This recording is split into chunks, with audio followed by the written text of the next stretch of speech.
We should say congratulations, Euphoria. You won an Emmy. Hey, I know. And that was that kind of proper lockdown Emmys. So where were you? I was in my living room. Okay. I was in my living room, and it was actually really special because I think, you know, had it not been done that way that year, I wouldn't have been able to have my whole family with me. So I did it in my living room. There's my family. My dad, there's my mom's back there. You can't see it in this picture, but her face is like this. Like, it's so cute. My nieces, my little niece, my dog runs out from under the table when everybody starts screaming. It was really, really special. So I got to share it with them, which I couldn't imagine doing that any other way. And if I had done it in a real audience like this in front of everyone, I would just would have probably thrown up. I don't know what I would have done because I was so nervous. But this was the one, wasn't it, where so how many? There must be 5 nominees. Yeah, I believe so. 5 nominees, Best Actress in a Drama. Yes. But there was someone outside everyone's house. Yes, in a hazmat suit that looked like a tuxedo. It was actually really cute. But what's not cute is everyone, no matter, all the nominees, someone would be in front of their house in the hazmat suit with an Emmy. And if, that. And if you didn't get it, they would just drive leave. off. The last time you were on, Jodie, you were nominated for a BAFTA. Yeah. But now she has a BAFTA, ladies and gentlemen. She won the BAFTA. Thank you. That's good. Yeah. But here's the thing. No, so what's the story? Did you lose the BAFTA? No. So the morning after the BAFTAs, I had to fly back to Boston to shoot Free Guy. So my mum and dad took the BAFTA home to Liverpool to look after it. They volunteered very, very quickly. And they took the BAFTA on a pub crawl around Liverpool. No joke. No, we've got photographic evidence. I think we've got a picture of it on the train going to Liverpool. And then here it is in the pub, I think. Yeah. Everywhere. Yeah. Are you sure they still have that BAFTA? Oh, no, now I have it. Oh, you have it? Yeah. Okay, yeah.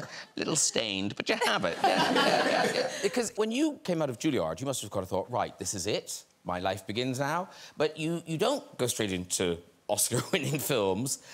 You hit Commercial Street. Well, I really just thought I would be a theatre actress. Cameras terrify me. They always did. So I had an agent who said, just do a commercial, just try and we'll send you out for a commercial, just to get used to being in front of a camera.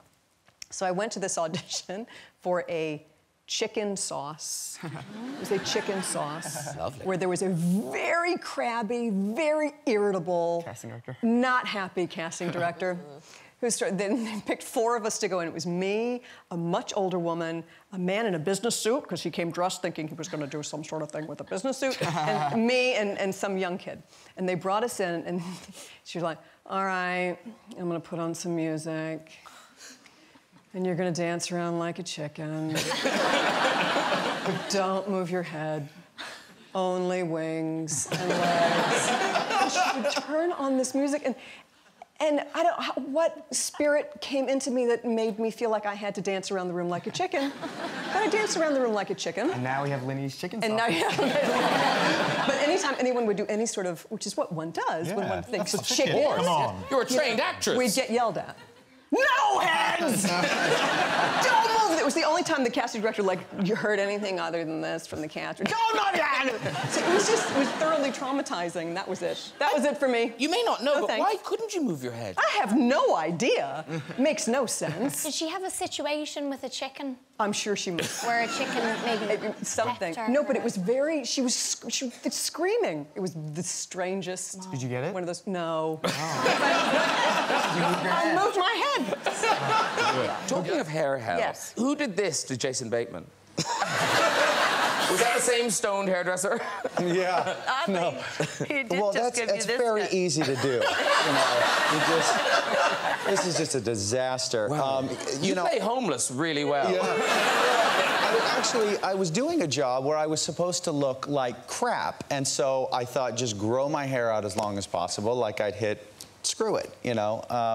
And so I did that successfully. I looked horrendous, and then I came home from the location, and my wife said, "Oh, that looks great. You keep that." Sexy. And It was good. I must have been napping on it all day or something. And so she's not letting me cut it. So I went to old pothead Chris McMillan,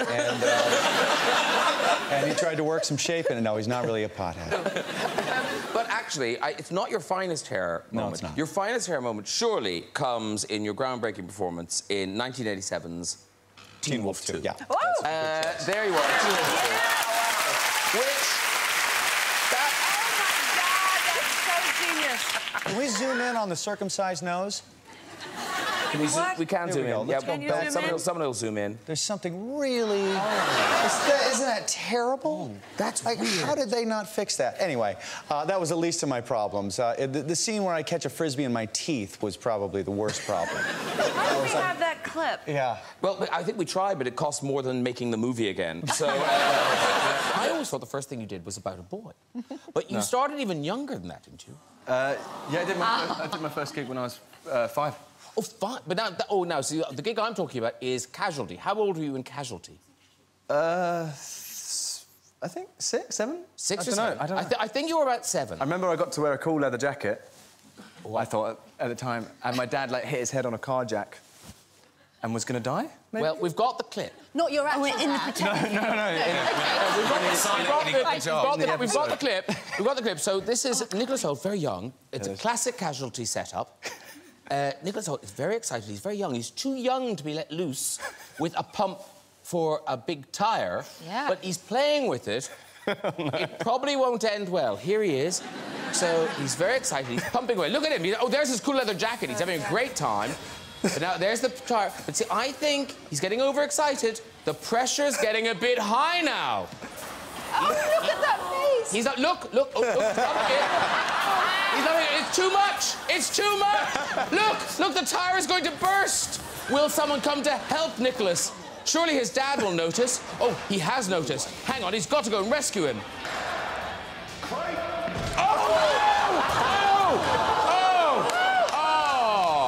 Classic redirect. That was excellent, wasn't it? One of the best Casualties ever. Amazing. You didn't see it coming? I didn't realise it was all my fault. Watching it back in hindsight, I'm like, if I hadn't been doing that, then everyone would have been fine. Oh, that was very good. It's like when I first met Jodie and we had our first kind of chemistry read together, I knew that we had good chemistry. I could just tell because it was actually, speaking about listening, it was the way that we were listening together and the way that I could hear, and it's not even so much I could hear, I could feel how she was receiving anything that I was giving to her, and that she would react. And I do think chemistry in some ways between actors is about listening. So I think it's to have that skill as well. Was it you went to Wales to prepare for that, was it? Yes, Wales. Wales? Yes. No, because you're a monk in the film. Yeah, a priest, a Jesuit priest, yeah. So part of that preparation was myself and Adam Driver. We both played these Jesuit priests, and set in the 1600s in Japan, where Christianity has been outlawed. It's an amazing film. And it's a Martin Scorsese film, and Asa has worked with Marty, and he's made something quite profound. But one of the things that we did was we went on a silent retreat in Wales at a place called St. Byno's, which is a beautiful Christian retreat house. Do you know about it? Well, it's very beautiful. I haven't done the retreat thing, though. Too early for that. And yeah, so we had about 8 days together in silence, me and Adam. We had met each other once in New York, and we had had a drink, and then we met each other again in Wales in total silence for 7 days. So did you say hi as you went in? No. It was like a mime. It was just all mime and mouthing. Did you do lots of like that? Was there a lot of that? It was it was. And really, I could always think of vow of silence. Like, do you write notes? I mean, you must speak at some point during 8 days. No, you don't. You really don't. Has anyone ever done that? Has anyone ever done a silent retreat? Not one person! They can't tell you about it. There's a couple of people. I found it to be a beautiful experience. Gorgeous. And I very quickly got used to my own company and not having to, I don't know, just it creates a real intimacy with yourself. And what's it like when you get out then? We lost our minds. This was the weird thing. We got into a car together and we had a 3-hour car ride to the airport together. And it was just this torrent. It was just this outpouring of the most vile language and imagery. I don't know, it was as if the devil suddenly went, "Where have you been for the last 7 days, you bastards?" and suddenly it was the most vile. It was really scary. It was genuinely frightening. We've got this clip. How old are you in this clip? Well, I don't know, 5, 6, I don't know. Yeah, well, but they've got a proper sound system in for Lily. Is this your house? I'm regretting this. Is this your house? Yes, yes. OK, so this is Lily... What? No, carry on. That's So as far as I know, correct me if I'm wrong about any of this, this is Lily in her front room, just loving her life. But the best bit of this is sort of the last second of it.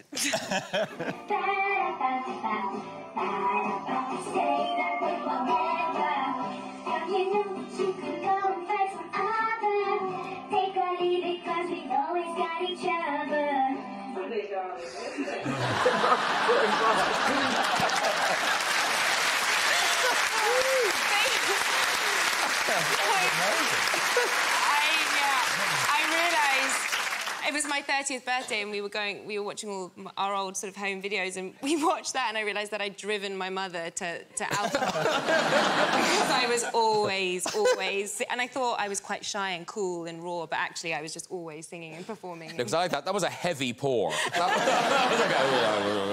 absolutely fabulous. Did Cher get the Mamma Mia tattoo that the rest of you got? No. Oh. No, this ages ago. This was Mamma Mia 1. Oh, OK. She was Mamma Mia 2. And Mamma Mia 1, my girlfriends, Ashley and Rachel, one of them is Liverpudlian and the other one is Scottish. Minge was a thing. Minge became beautiful. I mean, I'm Mingy on Instagram, like Minge. Do you know how many texts I got for my birthday today that say, "Happy birthday, Minge"? Like, that's what my friends call me. And that's what we call each other. And so, therefore, Minge. And we got that tattoo, God, years ago. Oh, my God, years ago. And people made fun of me for it. Why? It's not. I'm not talking about a vagina anymore. It's a term of endearment. Did you meet a Beetlejuice fan? Oh, yeah. This is tremendous. What happened was, I think it was the last shot of the film, and we're shooting, well into the morning, and one of the guys on the crew says, "Michael, come here." And there's a guy standing there, like this, really bored, who had been on his way somewhere to his job or home from his job to see his girlfriend or someone or something, do something, I don't know what it was. So the guy grabbed him and brought him over. He said, there's a guy standing there, and the crew guy says, "Show him." He rolls his sleeve up like this, on flesh, an unbelievably well-detailed and really beautiful tattoo of Beetlejuice. Actually, I think we've got a picture. I think somebody took a picture of it. There's the actual... Yeah, look how good that is. Look at that. It's amazing. Isn't it? It's extraordinary. Yeah. And I go, holy moly, this is extraordinary. I'm looking at it, I'm going, what? I'm asking him all these questions, and he's just standing there looking, and then I finish, and he says, "You done?" And he goes like this. He rolls his sleeve down and goes over and gets back up on his bike and keeps on going. He never put the two together. He never went, "Oh, my God, there, here you are." Never didn't reenact I like to think, like, 3 blocks down the corner and go, "Wait a minute." I did this film called The Sixth Sense, and... Never heard of it. But yes. We were shooting in Philadelphia. It was the first time I got into yoga. I was meditating a lot, and this thing just kept happening night after night. I would wake up, and the clock would say 11:11 or 1:11. I have the same thing. You do not. That's mad. Yeah. It feels. I mean, how do you interpret it? Just get a new battery for this. It is quite strange, though. I mean, it happens so often, more so than more than anything else. But I mean, more than any other number. I mean, it's bizarre. You don't get that? Have you had it, Joe? No. Is it? What is it? So it's 11 minutes past 1? It's 11 minutes past 11, number. isn't it? Oh, it's 11 minutes past 11? Well, 11, 11 or 111. You can branch out into 333. But for me, I always interpret it as, like, somehow I'm on the right track or, you know, yeah, I don't know. It's a mystery. I don't understand it, but it feels somehow comforting. Isn't there some sort of weird unconscious thing going on in your head? Because I can do a thing where I say to myself, I've got to wake up at 6:32. And you wake up at 6:31. And I wake up at 6:32. Right. So I think your brain is actually much cleverer than than we realise. Yeah, absolutely. And you, now, Sarah Paulson, a lot of people watch you at American Horror Story. And American Horror Story, yes. Ooh. I like the sad 7 people whoop. That was good. It's like, woo! I appreciate it, though. But is it the 8th season now? The 8th season just aired, yeah. Wow. Yeah. And obviously it's a very scary show and lots of frightening things in it. But what's weird is that you are, like, this doesn't seem like the natural milieu for you. You are terrified of so many things. It's true. Like, so tell the people some of the things you're scared of. Tell the people. I don't like bees. I don't like honeycomb. I don't like sponges. I don't like... But no, wait a minute. The honeycomb and the sponges, these are related. I have something called trypophobia, which is if you were to... No, not tripe. No, but it is related to tripe. Yeah, and I may be mispronouncing it. Some people say trypophobia, some people say trypophobia, Yeah. but it is basically the fear of holes. And when... Wait a minute. Holes? No, but you're okay with a single hole? No, you like... A single hole is fine, isn't it? How does that work? A single hole is okay, yes. Yes. I guess.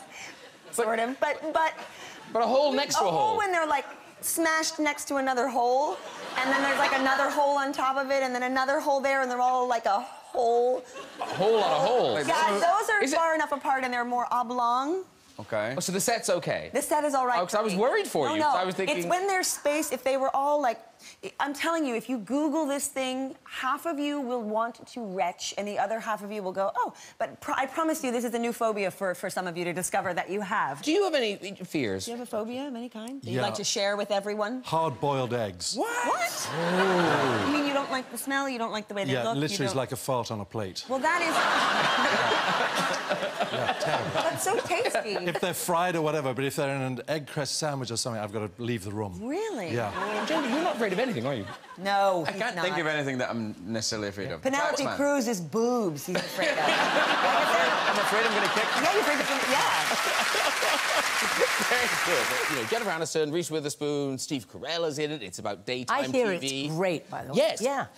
I told you backstage. I did. Okay. But I was assuming it would be a comedy, but it's not. It's a proper... These are, you know, big hour-long dramas. Yeah, it's very serious, but it has some very light moments. A lot of laughter, actually. Yeah. Yeah, but not like...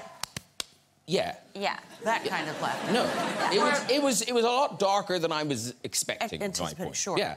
So the whole show it's based on a morning show, and but a kind of it's a show we have sort of shows like that here, but not in the way that America have. In America, they're such staples. Yes. These big morning shows, and they're kind of newsy, magazine-y. I mean, how do you describe them now that you're... They're your morning talk show. You wake up with them. They do the top stories. Then there are sort of lighter pieces. Then there's always... They cut to the weather. Then the cooking segments. I'm dying to see it, I must say. I really am. Well, guess what? Tonight. Tonight? Or is it tomorrow here? Or tonight here? It's tonight. Everywhere in the entire world. So what are we doing here, for gosh sake? Yes, I mean, really. Charming. He does have a point. Taxi for Andrews. Sorry, Greg. Sorry.